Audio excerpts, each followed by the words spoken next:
Our exhibit, Greetings from Schwenksville, focuses on the growth of this town, especially during the time period of 1900 to 1920, which was its heyday. And Samuel Pennypacker, Pennsylvania's governor from 1903 to 1907, lived here from 1900 until 1916. The entire property was at one time all called Pennypacker Mills.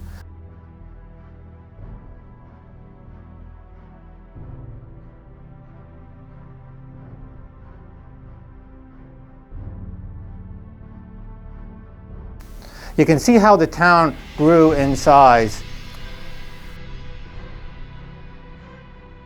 In 1816, Abraham Schwenk, where William had his house, built a store and a hotel, and the whole area now got known as Schwenk's Store or Schwenksville.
The main street, known as the Gravel Pike, would get added in 1846.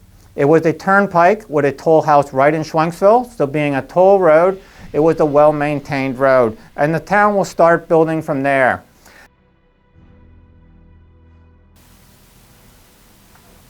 The Perkiomen branch of the Philadelphia and Reading Railroad would extend from the Perkiomen Junction up to Emmaus. The green route shows the Philadelphia and Reading Railroad, where the black is showing the Pennsylvania Railroad. You can see Philadelphia in the lower right corner.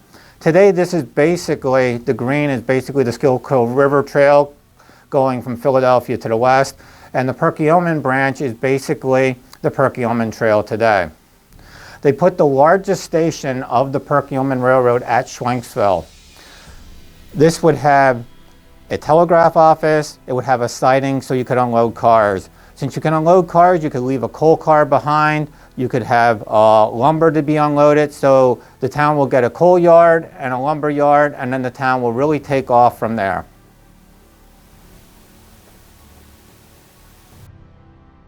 Albert Bromer built Industrial Hall in Schwenksville in 1874. The first floor would serve as his clothing factory, the second floor was the ballroom, and the third floor included meeting rooms. The town had about 300 residents, and Bromer employed over 600.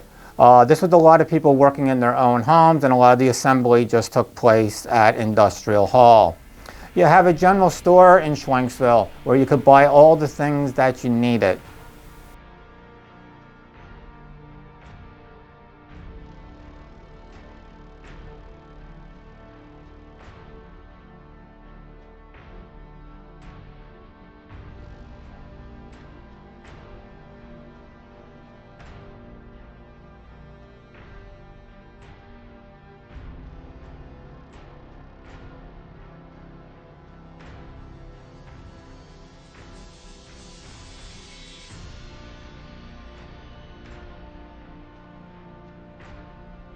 From its earliest days, Schwenksville would have the three religions of the Mennonites, the Lutherans, and the German Reforms. They all met in the Keeley Schoolhouse and then the Keeley Church.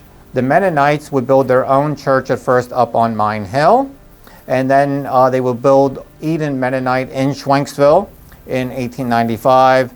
The German Reformed Church and the Lutheran churches will come in the 1880s and 1890s as well.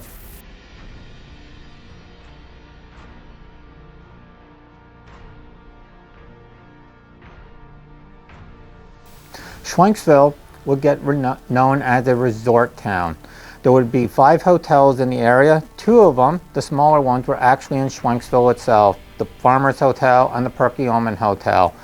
Both of these would have both of the telephone lines of the Bell and Keystone services, so people could stay in touch with their business in Philadelphia while being out here. And it's all about the creek. People came out here to fish, to swim, to do boating.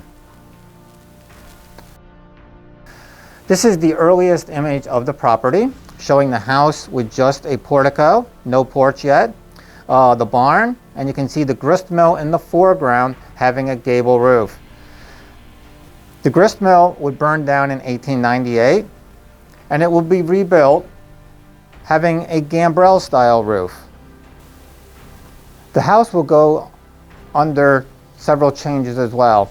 The portico would be removed, the porch would be added around 1870, and then in 1900, Samuel Pennypacker purchased the property and decided to turn the house into a mansion. As you can see, all the porches were removed. He is going to put a wraparound porch on his new side of the house. He's going to more than double the size of the house with additions.